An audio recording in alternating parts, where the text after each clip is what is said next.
रामायण सिर्फ एक कथा नहीं है, ये जीवन के हर रिश्ते की परीक्षा है।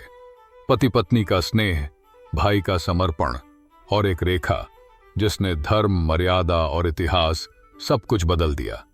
ये कथा है लक्ष्मण रेखा की। श्री राम, सीता और लक्ष्मण वनवास के दौरान पंचवटी में रहते हैं। एक दिन एक अद्भुत हिरण आता है, स्वर्ण के समान चमकता हुआ। सीता मंत्रमुग्ध हो जाती हैं। प्रभु, देखिए कितना सुंदर हिरण है, कृपया इसे पकड़ लाइए, वो मुस्कुराकर कहती हैं। राम सीता की इच्छा को न टाल सके। उन्होंने लक्ष्मण से कहा, भैया, मैं इस हिरण को पकड़कर सीता को खुशी देना चाहता हूं, तुम सीता की रक्षा करना। और फिर प्रभु राम उस मायावी हिरण के पीछे वन में चले जाते हैं। लेकिन यह हिरण कोई साधारण प्राणी नहीं था, ये था मारीच, रावण का मामा, जिसने मायावी रूप धारण किया था।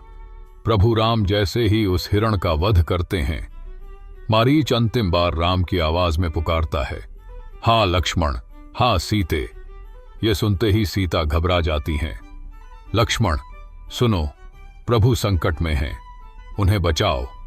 सीता व्याकुल हो उठती हैं, लेकिन लक्ष्मण शांत हैं। माता, प्रभु राम पर संकट नहीं आ सकता, ये किसी राक्षस की चाल हो सकती है। लेकिन सीता पत्नी का प्रेम, चिंता और डर से भर उठती हैं। वो कह बैठती हैं, क्या आप अपने भाई की रक्षा नहीं करेंगे? कहीं आप? ये शब्द लक्ष्मण के हृदय को चीर देते हैं। वो झुकते हैं, हाथ जोड़ते हैं और फिर कहते हैं, माता, मैं जाता हूं, लेकिन इससे पहले मैं एक सुरक्षा रेखा खींच रहा हूं।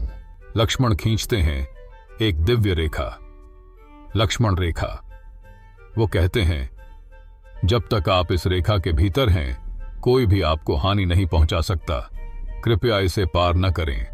और फिर लक्ष्मण श्री राम की खोज में वन की ओर निकल पड़ते हैं। सीता अकेली हैं। तभी आता है एक वृद्ध साधु का वेशधारी रावण। भिक्षान देहि, मां, कुछ दान दीजिए। सीता धर्म के मार्ग पर चलती हैं। वह कहती हैं, आप रेखा के भीतर आइए, मैं दान दूंगी। लेकिन रावण अभिनय करते हुए, अरे क्या एक अतिथि को बुला नहीं सकती, मैं ब्राह्मण हूं। सीता धर्म संकट में आ जाती हैं और फिर वो गलती करती हैं जिसकी कल्पना तक नहीं की जा सकती थी। सीता रेखा पार कर देती हैं। क्षण भर में साधु का रूप टूटता है और रावण प्रकट होता है, विकराल, क्रूर, अहंकारी। वो कहता है, अब तुम मेरी हो सीते। वह उन्हें बलपूर्वक पुष्पक विमान में बिठाकर लंका की ओर उड़ जाता है।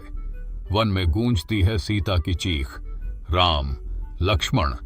लेकिन तब तक सब कुछ बदल चुका होता है। लक्ष्मण रेखा एक मर्यादा थी, एक सीमा, जो न केवल सीता की रक्षा कर सकती थी, बल्कि युद्ध, वियोग और विनाश को भी रोक सकती थी। लेकिन नियति, रावण के अंत के लिए यह आवश्यक थी। यहीं से शुरू हुई राम की यात्रा। बाली का वध, हनुमान का परिचय और फिर लंका का युद्ध। सब कुछ बदल गया एक रेखा के पार जाने से। क्या आप मानते हैं कि हर जीवन में एक लक्ष्मण रेखा होती है? कमेंट में जय श्री राम लिखें और अपनी राय जरूर दें। ऐसी ही रामायण और भक्तिपूर्ण कहानियों के लिए हमारे चैनल को सब्सक्राइब करें और बेल आइकॉन दबाएं। मिलते हैं अगले अध्याय में राम की अमर कथा के साथ।